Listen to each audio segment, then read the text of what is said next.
Hello, Westford. Two near drownings at Burgess Pond are prompting action by the Conservation Commission.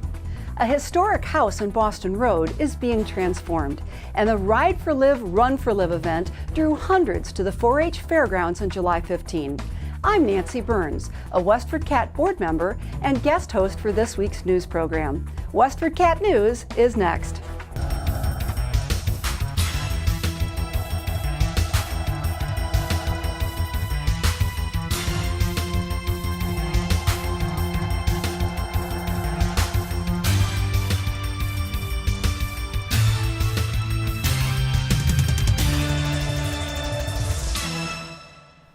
Before we get started, Westford, I'd like to remind you to subscribe to our free daily newsletter with all the latest Westford news delivered to your inbox. Just visit westfordcatnews.org and click on the red subscriber button in the upper right-hand corner. Two incidents that could have led to drownings were brought to the attention of the Conservation Commission on July 12th when camp owner Marcus Lewis addressed the meeting. Lewis owns the Marcus Lewis Day Camp, which is run at the wooded area known as East Boston Camps. The 287-acre parcel, including Burgess Pond, is managed by the Conservation Commission. According to police, on the morning of July 3rd, a camp staffer was checking the zip line that runs across the pond when he saw a woman, man, and dog swimming across. When the woman reached the middle of the pond, she called out for help. The staffer rowed to her and instructed her to grab onto the boat while he rowed her to shore. Following the incident, she refused to be taken to a hospital by public safety officials. 2 days later, in the afternoon, police said a man was seen struggling to swim from one side of the pond to the other. A worker at East Boston Camps swam out and pulled the submerged man from the water. The man was transported to the hospital, conscious and breathing. Here's Lewis describing the two events. Yeah, so a few weeks ago, there's a situation of my camp staff arriving at camp early in the morning and noticing that there was a woman out in the middle of the lake who was obviously in distress, and my staff thankfully happened to be there at the right time, jumped in and helped her to shore.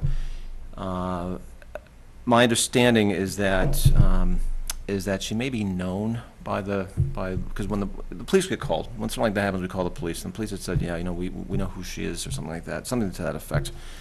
And then literally a few days later, there was some party going on across the lake at where the girls' beach is, with some guys, and they had some alcohol, and one of them swam out to the middle, and this was right at the ending of, I think, about fourth period, and again, my staff just happened to be there, and he went under.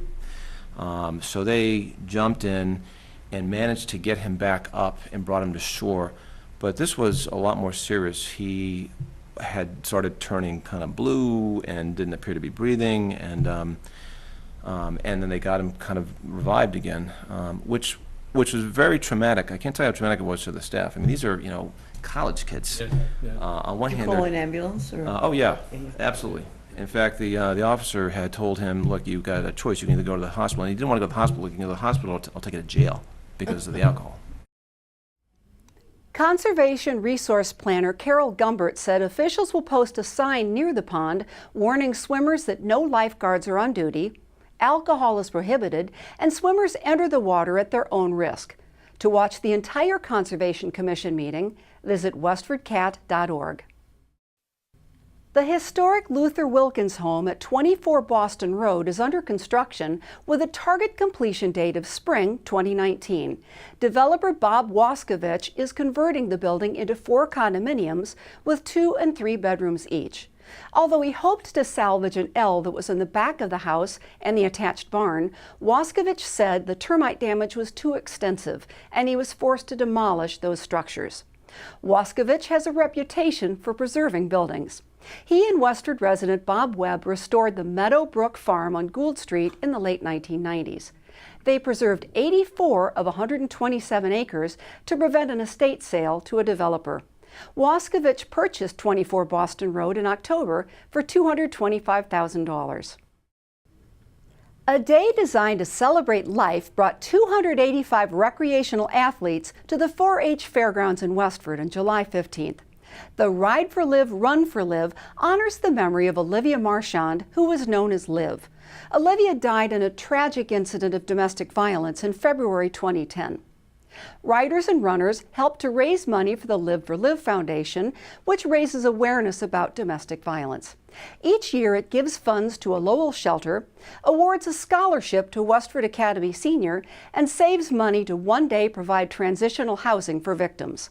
This year's Ride for Live, Run for Live raised almost $36,000 according to organizers. Almost $17,000 of the funds came from local and pending scholarships, and another $13,000 was from registrations. Olivia was a Westford Academy Senior bound for college. According to police, she was shot and killed by her father, Brian Marchand. Olivia's mother, Jody, founded the Live for Live Foundation. On July 10th, a federal jury convicted Sonjung Wang, 54, of Westford, of engaging in an insider trading scheme between 2013 and 2015. According to the U.S. Department of Justice, Wang and his friend Schultz Jason Chan conspired with each other to provide information from their respective employers, the biopharmaceutical companies of Merrimack Pharmaceuticals and Akebia Therapeutics.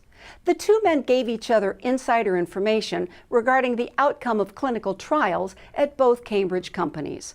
Wang also gave Chan cash, which Chan used to purchase stock shares of Wang's employer. Chan sold the shares to repay Wang, according to the Department of Justice. Wang was convicted of 1 count of conspiracy to commit securities fraud and 2 counts of securities fraud. Chan was convicted of 1 count of conspiracy to commit securities fraud and 3 counts of security fraud. Chan's and Wang's sentencing are scheduled for October 4th and 5th.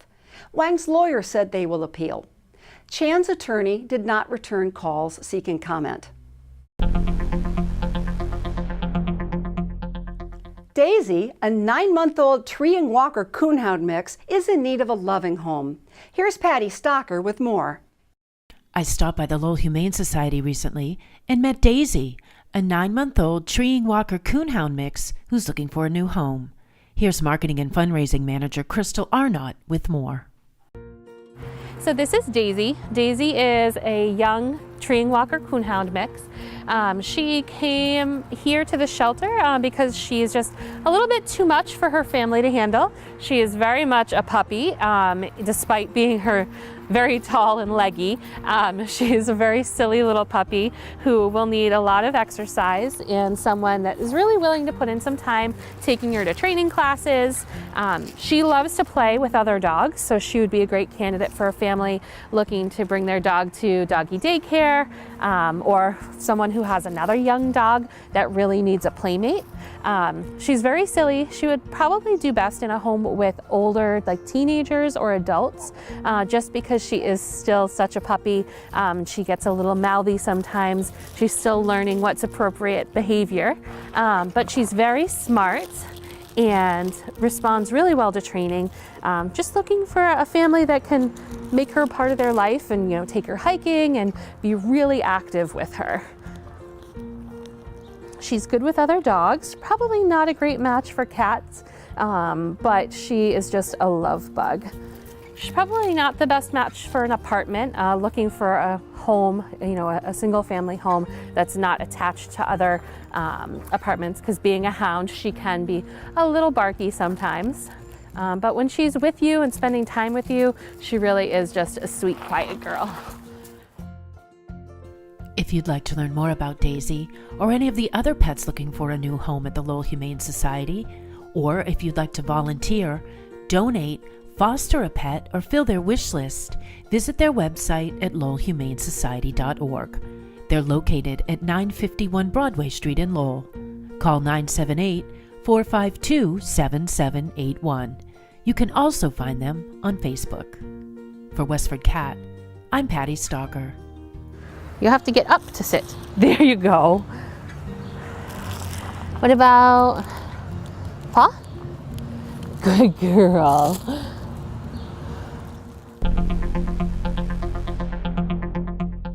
Here's Rakesh Sharma with the health tip on the benefits of the spice known as thyme. Hi everyone, I'm Rakesh, your Ayurveda practitioner, back with a new health tip for WestfordCAT News. Today I'm going to talk about thyme essential oil. Thyme essential oil reduces stress and induces better sleep.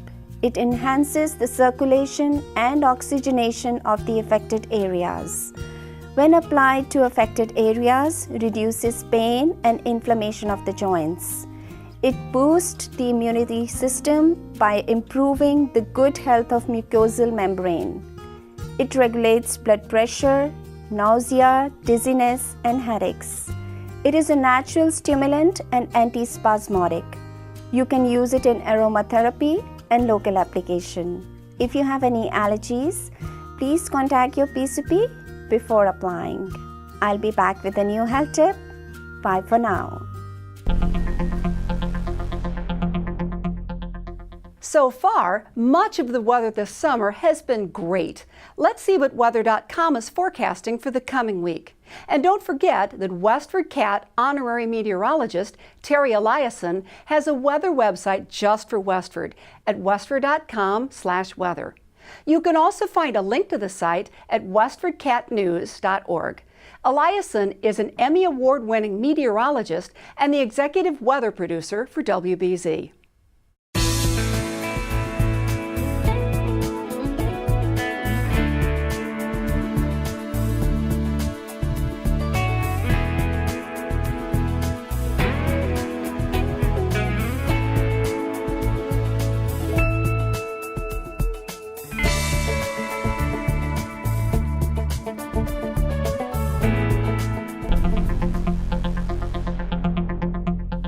Here's WestfordCAT volunteer Betsy Alvarez with suggestions for things to do in the area. Thanks, Nancy. The Lowell Folk Festival begins with a parade at 6:30 p.m. Friday, July 27 and runs through Sunday, July 29. The lineup includes Bernard Allison, Cora Harvey Armstrong, and the Ivory Choir. Festival maps and program guides will be available starting on Wednesday, July 26 at the National Park Visitor Center at 246 Market Street, Lowell. During the festival, programs will be available at the Visitor Center and at information tents throughout the festival. All performances and activities are free of charge. For more information, visit lowellfolkfestival.org. Or, if the suburbs are more your style, Wanted DOA, a Bon Jovi tribute band, will perform at the Nara Amphitheater, 25 Let's Rock Way, Acton on Friday, July 27 from 8 to 10 p.m. Tickets are $12 per person in advance. To make a purchase or for more information, visit actonrec.com. The J.B. Fletcher Library is hosting an outdoor family concert with Grammy-nominated singer Alistair Mook, Tuesday, July 24 at 7 p.m. Mook delivers original folk rock music with foot-stomping American roots music. This free drop-in program is for all ages. The concert will be held in the meeting room if it rains. Visit westfordlibrary.org for more information. This is Betsy Alvarez, a WestfordCAT volunteer. Back to you, Nancy. That's it for now, Westford. We leave you with images from the Ride for Live, Run for Live special event.